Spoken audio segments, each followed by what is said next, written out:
ពណ៌ភ្លើងស្តុបចល័តគ្រប់កន្លែងអីយ៉ាអូដើមដល់ស្ពីនអ្នកលឿងហើយអើយ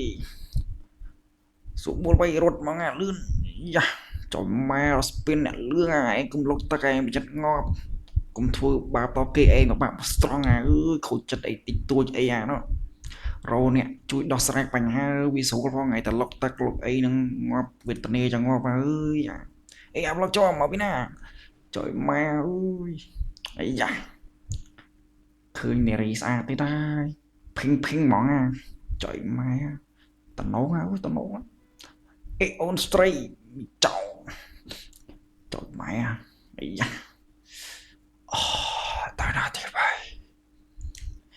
យើងមកដល់រាជធានីហើយចុយម៉ែរាជធានីភ្នំពេញស្អាតចៅម៉ែអាគារខ្ពស់ច្រើនណាស់អើយអត់ដែលឃើញហ្មងចឹងអរគុណថាដឹកនាំគាត់តែងជួយអភិវឌ្ឍប្រទេសជាតិយើងបានរីកចម្រើនកាន់តែច្រើនចឹងបានយើងបានបើកលេងឲ្យស្រីធ្វើការងារអីជាហោហាយចឹងអីយ៉ាមេឃភ្លៀងបិទដោយចាប់បាត់ទៅហើយមេឃភ្លៀងចឹងក្រកន្លែងណាជ្រោកទៅវត្តភ្នំក៏មិនកើតពីពេលថ្ងៃអញ្ចឹងមិនទៅពេលជប់អីអូអីយ៉ា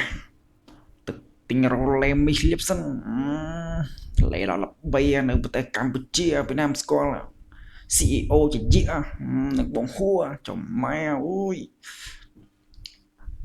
ចៃឬព្រីលេខ្ញុំលៀបខ្ញុំខ្មៅដល់ហើយទៅទិញដល់ហើយ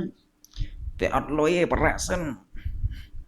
ចង់លៀបលេមីសលៀបទៅវាស្អាតឃើញគេស្អាតសមមកខែអញ្ចឹងឥឡូវទៅរកទិញឲ្យសង្សារសិន